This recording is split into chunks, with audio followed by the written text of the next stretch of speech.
नमस्कार। स्वागत है आपका मेरे YouTube चैनल लॉ डोर में। आज इस वीडियो में मैं आपको जानकारी देने जा रहा हूं सूचना का अधिकार अधिनियम 2005 के बारे में। कैसे एक आम नागरिक किसी भी सरकारी डिपार्टमेंट से स्वयं से संबंधित या पब्लिक सेक्टर से संबंधित कोई भी सरकारी जानकारी प्राप्त कर सकता है, इसके बारे में मैं आज आपको सूचना दूंगा। किस तरीके से एक सादा पेपर पर ही सूचना के अधिकार अधिनियम के अंतर्गत एप्लीकेशन या प्रार्थना पत्र लिखा जा सकता है, इसका भी उदाहरण मैं आपको दूंगा। दरअसल सूचना का अधिकार अधिनियम 2005 एक ऐसा अधिकार है जिसके अंतर्गत कोई भी नागरिक किसी भी सरकारी विभाग से कोई भी सूचना प्राप्त कर सकता है तथा इसके अलावा कोई भी निजी क्षेत्र जिसे कि सरकारी संरक्षण प्राप्त है या सरकार की भागीदारी उस निजी क्षेत्र में सम्मिलित है, तो ऐसी स्थिति में उस निजी क्षेत्र से भी सूचना का अधिकार अधिनियम 2005 के अंतर्गत जानकारी प्राप्त की जा सकती है। तो आइए आगे बढ़ते हैं और जानते हैं सूचना का अधिकार अधिनियम 2005 के बारे में, छोटी से छोटी और बड़ी से बड़ी बात के बारे में।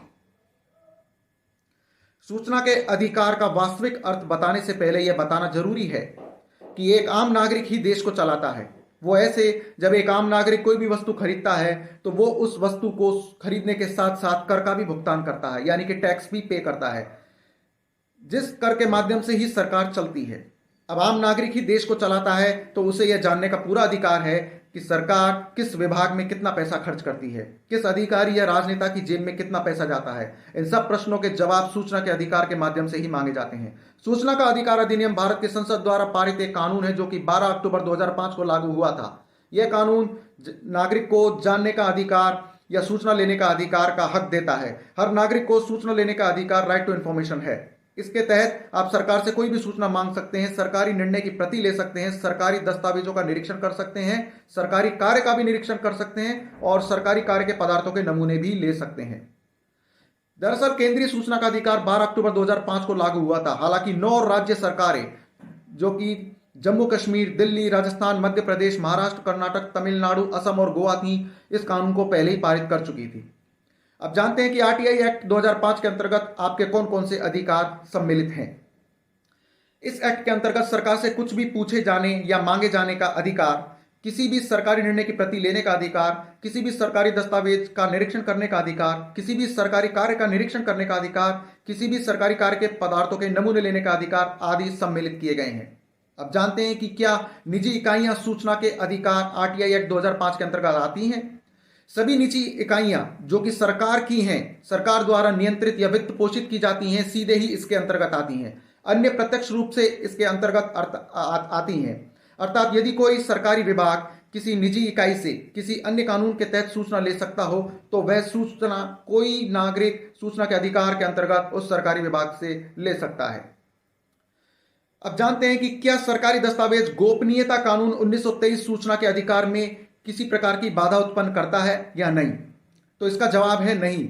आरटीआई एक्ट 2005 सूचना का अधिकार अधिनियम के अनुच्छेद 22 के अनुसार सूचना का अधिकार कानून सभी मौजूदा कानूनों का स्थान ले लेगा।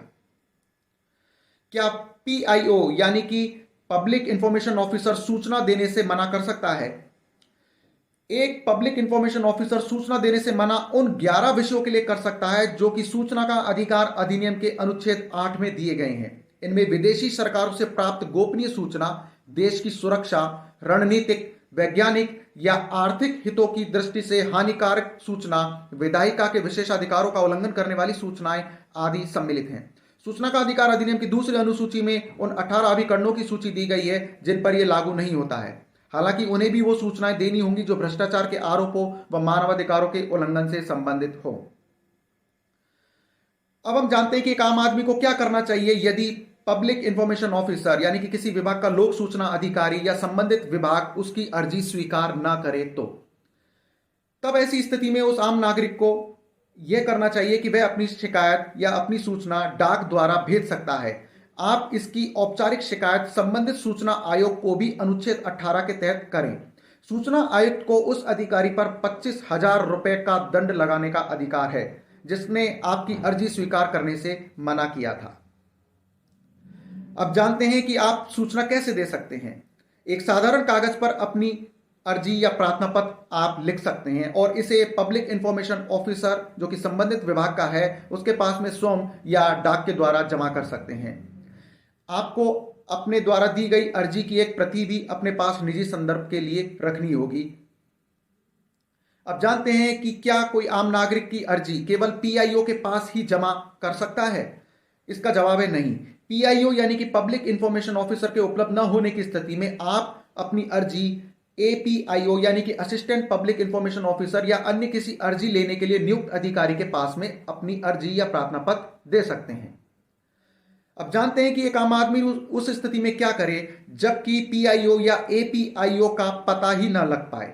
यदि किसी आम नागरिक को पीआईओ या एपीआईओ का पता लगाने में कठिनाई होती है तो वह अपनी अर्जी या प्रार्थना पत्र पीआईओ केयर ऑफ यानी कि C/O विभागाध्यक्ष को प्रेषित कर उस संबंधित जन प्राधिकरण को भेज सकते हैं। विभागाध्यक्ष को वह अर्जी संबंधित पीआईओ के पास में भेजनी होगी। तो इसमें समझने वाली बात यह है कि यदि आपको किसी विभाग के पीआईओ के बारे में नहीं पता है तो आप उस विभाग का जो भी अधिकारी है, वरिष्ठ अधिकारी है, उसके नाम पर भी अपनी सूचना लिख सकते हैं, सूचना मांग सकते हैं। क्या किसी आम नागरिक को यह कारण बताना होगा कि उसे जो भी सूचना चाहिए वह क्यों चाहिए? तो इसका जवाब भी नहीं है। किसी भी आम नागरिक को कोई कारण या अन्य सूचना केवल अपने संपर्क विवरण जो कि नाम, पता, फोन नंबर है के अतिरिक्त देने की कोई आवश्यकता नहीं है। अनुच्छेद 6 सब आर्टिकल 2 स्पष्ट रूप से इस बारे में कहता है कि प्रार्थी से संपर्क विवरण के अतिरिक्त कुछ भी नहीं पूछा जाएगा, यानी कि वह सूचना किस कारण से मांग रहा है इसकी जानकारी उसे देने की बिल्कुल भी आवश्यकता नहीं है। क्या पब्लिक इंफॉर्मेशन ऑफिसर किसी आम नागरिक की अर्जी लेने से मना कर सकता है? कोई भी पब्लिक इंफॉर्मेशन ऑफिसर किसी आम नागरिक की आरटीआई अर्जी लेने से किसी भी परिस्थिति में मना नहीं कर सकता है, चाहे वह सूचना उसके विभाग कार्य क्षेत्र में न आती हो, उसे वह स्वीकार करनी होगी। यदि अर्जी उस पीआईओ से संबंधित न हो, उसे वह उपयुक्त पीआईओ के पास 5 दिनों के भीतर अनुच्छेद 6 सब आर्टिकल 2 के तहत भेजनी होगी। यदि संबंधित अधिकारी समय पर सूचना उपलब्ध नहीं कराता है तो उस पर 250 रुपए यानी कि 250 रुपए प्रतिदिन के हिसाब से सूचना आयुक्त द्वारा जुर्माना भी लगाया जा सकता है। यदि दी गई सूचना गलत दी गई है तो अधिकतम 25,000 रुपए तक का जुर्माना उस पब्लिक इंफॉर्मेशन ऑफिसर यानी कि लोक सूचना अधिकारी पर लगाया जा सकता है। जुर्माना आपकी अर्जी गलत कारणों से नकारने या गलत सूचना देने पर भी लगाया जा सकता है। यह जुर्माना उस अधिकारी के निजी वेतन से काटा जाता है। क्या पीआईओ पर लगे जुर्माने की राशि प्रार्थी को दी जाती है? तो इसका जवाब है नहीं। जुर्माने की राशि सरकारी खजाने में जमा हो जाती है। हालांकि अनुच्छेद 19 के तहत प्रार्थी मुआवजा भी मांग सकता है। अब जानते हैं कि यदि किसी आम नागरिक को सूचना ही ना मिले तो वह ऐसी स्थिति में क्या करे। यदि किसी आम नागरिक को सूचना का अधिकार अधिनियम के तहत प्रार्थना पत्र दायर करने के बाद में सूचना नहीं मिलती है तो वह प्राप्त सूचना से संतुष्ट या फिर वह प्राप्त सूचना से संतुष्ट नहीं है तो वह अपीलीय अधिकारी के पास में सूचना का अधिकार अधिनियम के अनुच्छेद 19(1) के तहत एक अपील दायर कर सकता है।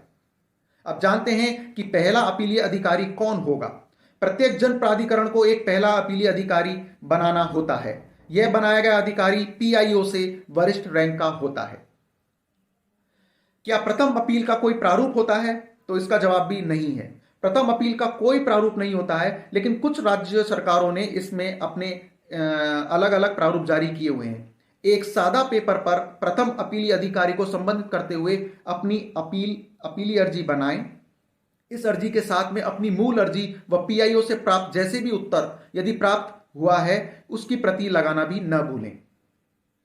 अब जानते हैं कि क्या किसी आम नागरिक को प्रथम अपील करते वक्त कोई फीस भी देनी होती है?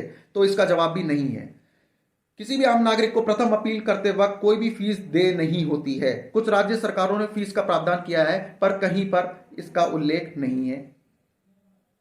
क्या करें जब प्रथम अपीली प्रक्रिया के बाद किसी भी आम नागरिक को सूचना ना मिले? तो यदि कोई आम नागरिक प्रथम अपील करने के बाद भी सूचना प्राप्त नहीं कर पाता है तो ऐसी स्थिति में वह द्वितीय अपीली चरण तक अपना मामला ले जा सकता है।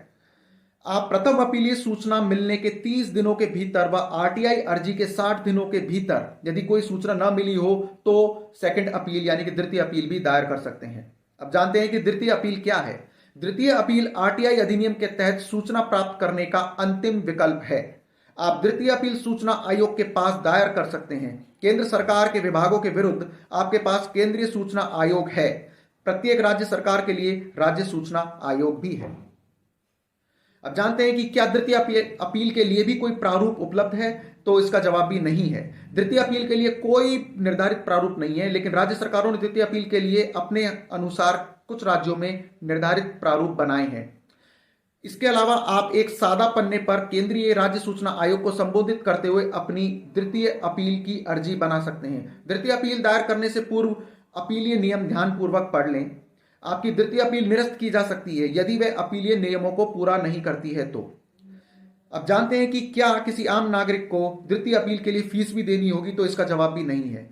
किसी भी आम नागरिक को द्वितीय अपील दायर करते वक्त कोई फीस नहीं देनी होती है।